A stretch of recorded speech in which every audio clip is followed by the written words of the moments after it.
What if I told you there are American women alive today, or buried without names, whose bloodlines folded in on themselves so tightly they were born without voices, without language, without even the ability to understand that the world outside their family existed? This isn't Europe. This isn't the 1500s. This is now. This is here. This is America's buried mirror. In the hills of Appalachia, behind rusted fences and warped porches, entire families were built like sealed chambers. No outsiders, no new blood, just generation after generation, replaying the same DNA until it broke, until the faces didn't look right, until the minds didn't form, until the truth couldn't hide anymore, not behind God, not behind shame, not behind tradition. And if you think this is just a few stray cases, you haven't looked close enough.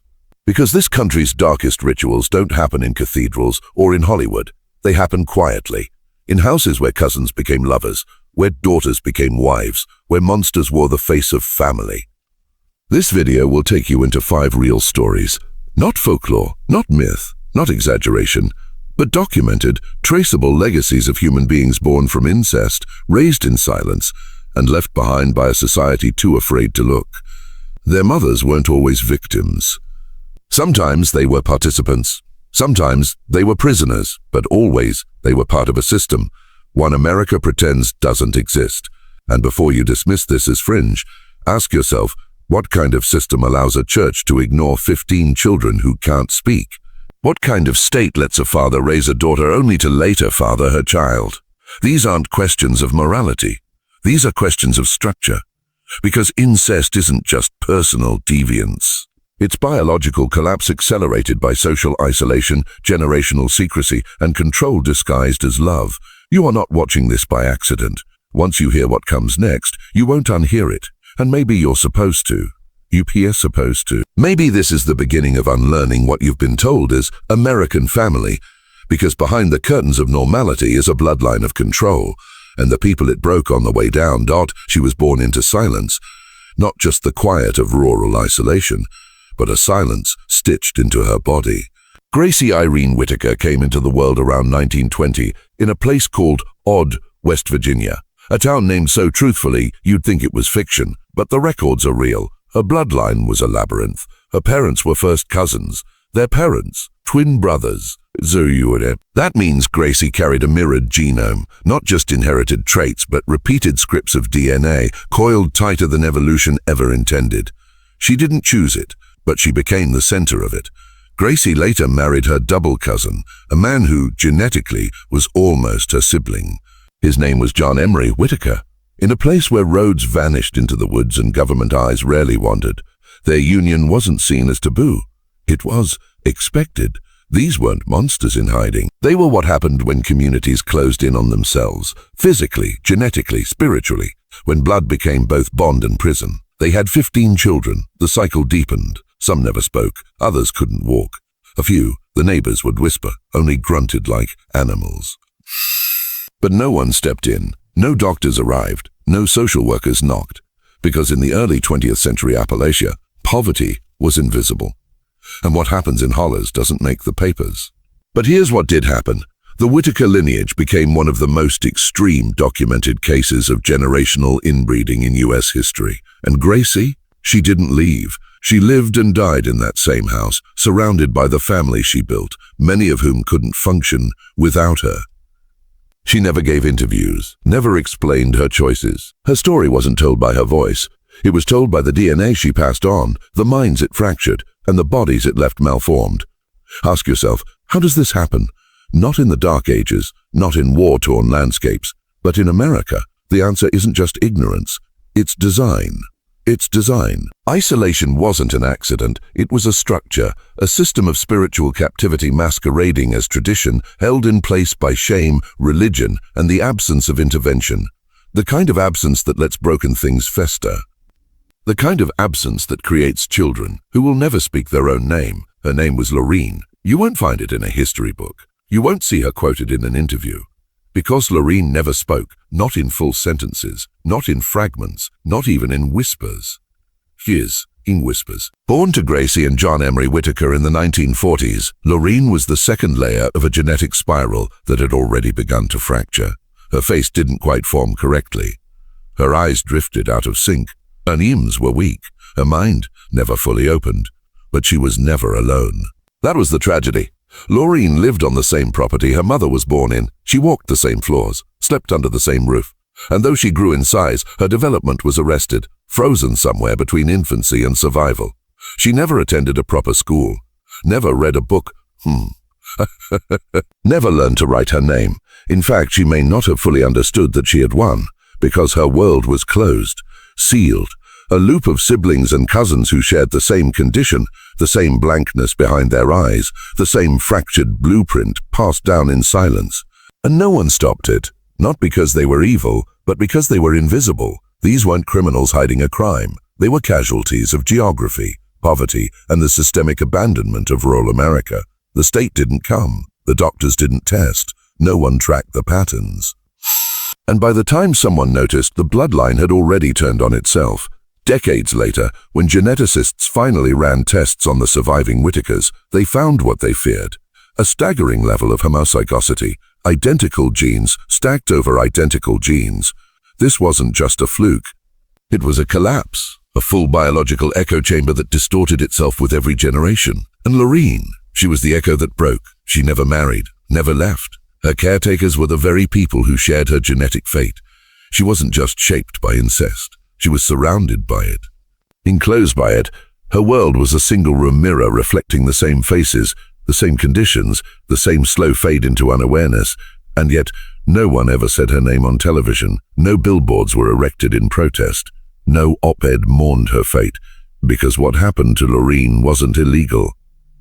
It was just ignored by the state, ignored by the church, ignored by the nation that tells itself it protects the innocent.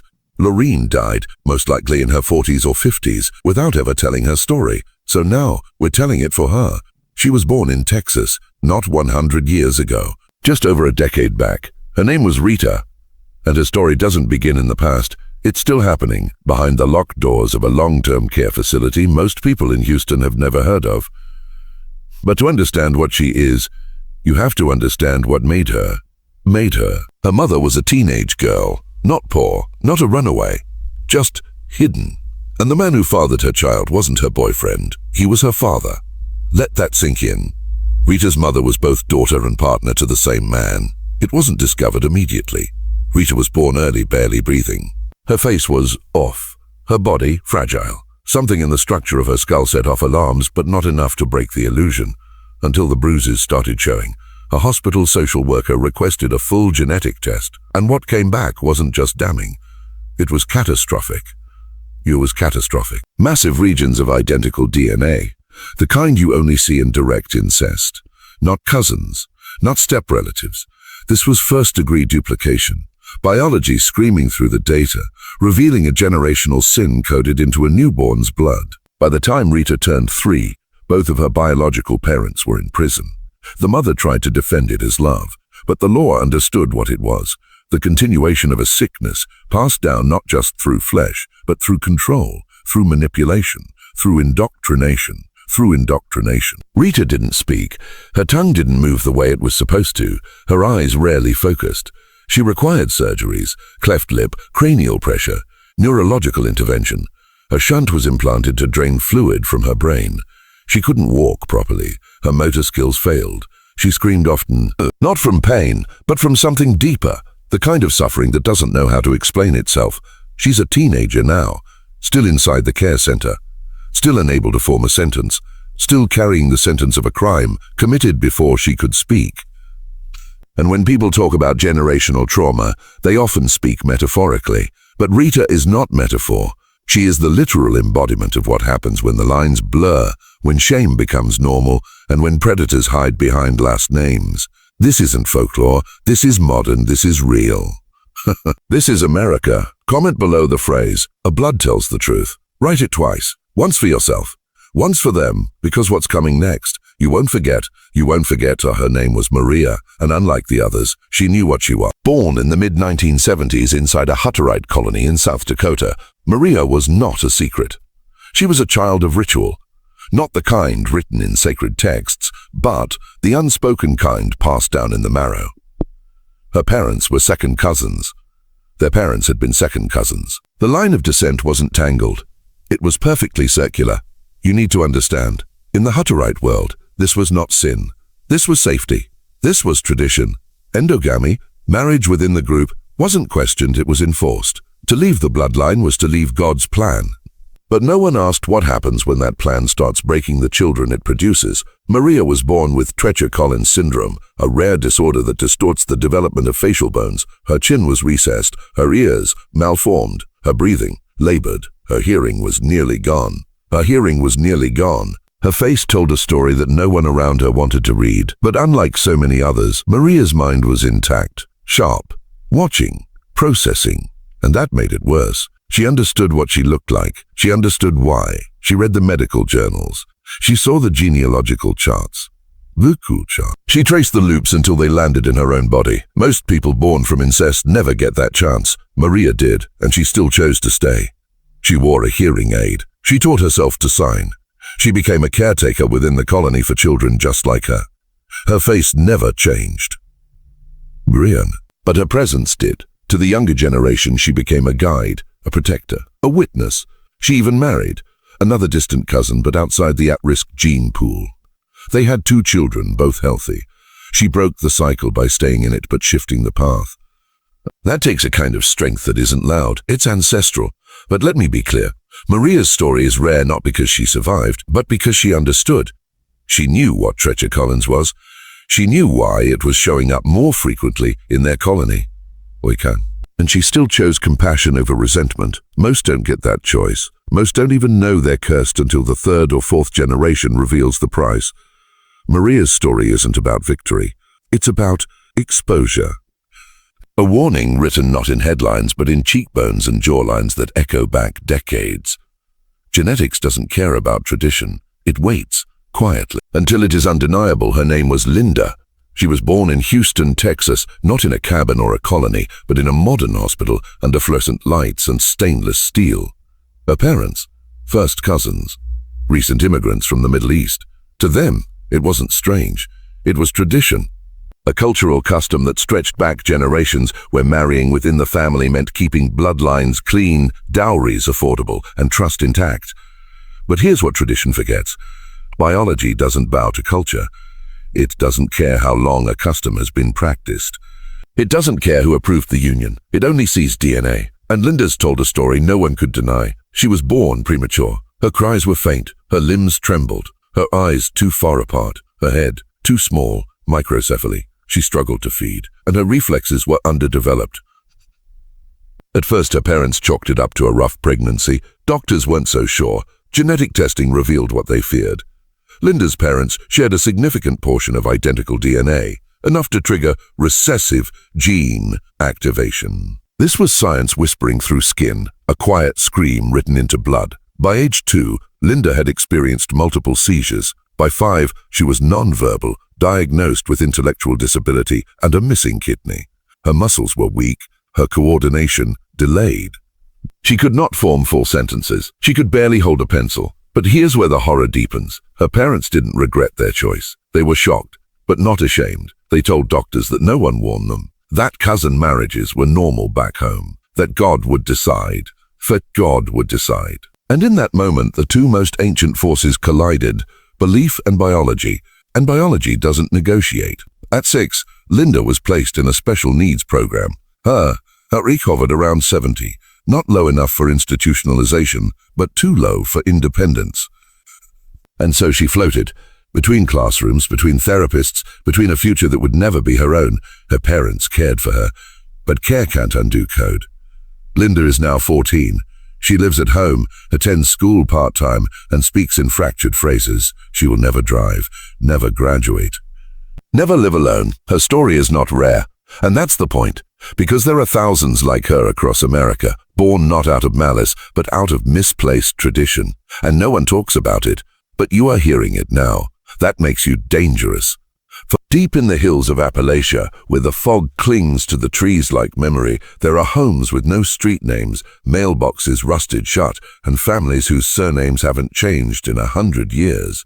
In one of those homes in the 1980s, a girl was born, and no one outside the ridge even knew she existed. no birth certificate, no hospital record, just whispers. Her name, no one's certain. Some say it was Millie. Others think she never had one. She was born to a woman who had once been her father's niece or daughter. The truth blurred long before she was conceived. Generations of intermarriage had compacted the bloodline into a knot, so tight it strangled identity itself. Millie didn't speak. Not because she was mute, but because language had no foothold in her world. Her family didn't use words the way you and I do. They used gestures, grunts, repetitions. Communication had degraded across generations until all that remained was noise. Primitive, raw, animal. She never went to school. Never saw a doctor. She had no shoes. Her eyes were glassy and her gait uneven. Her spine curved and her arms hung slightly too long.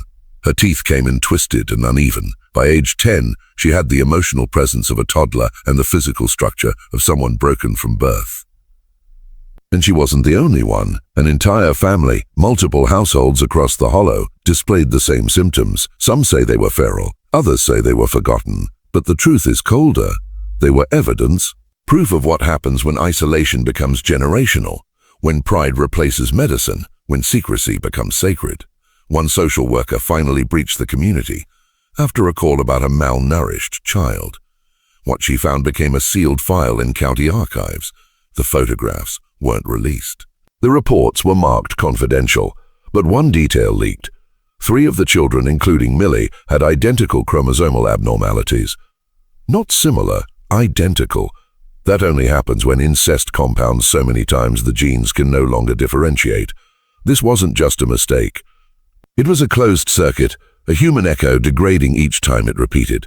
The family was never charged. You can't arrest someone for ignorance.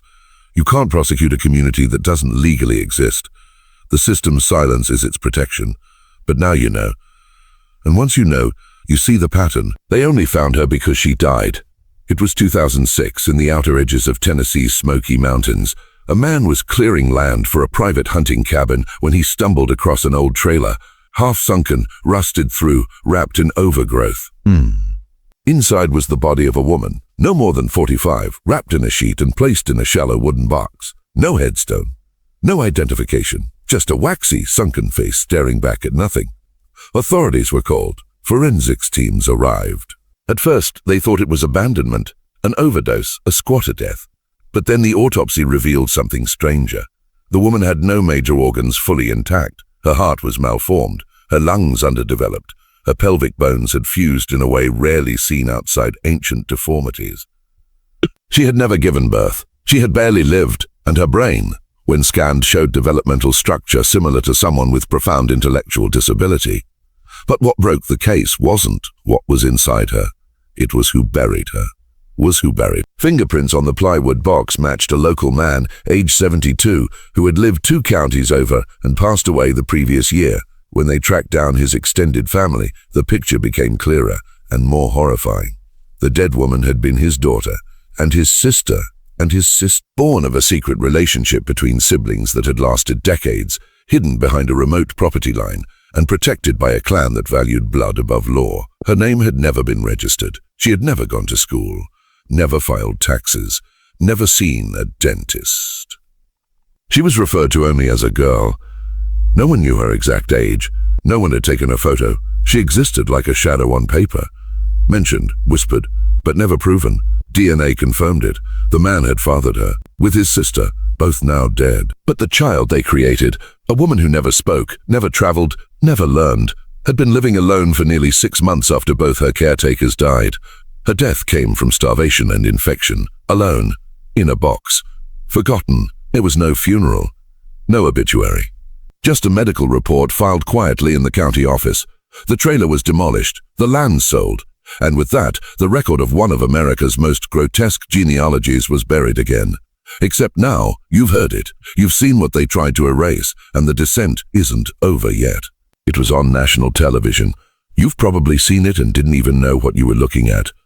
In 1998, a popular daytime talk show aired a segment titled America's Forgotten Families. The producers believed they were capturing a human interest piece, rural poverty, social struggle, maybe a redemption arc. But what they broadcast was far darker, a woman named Sally, last name withheld at the family's request, appeared on stage with her mother.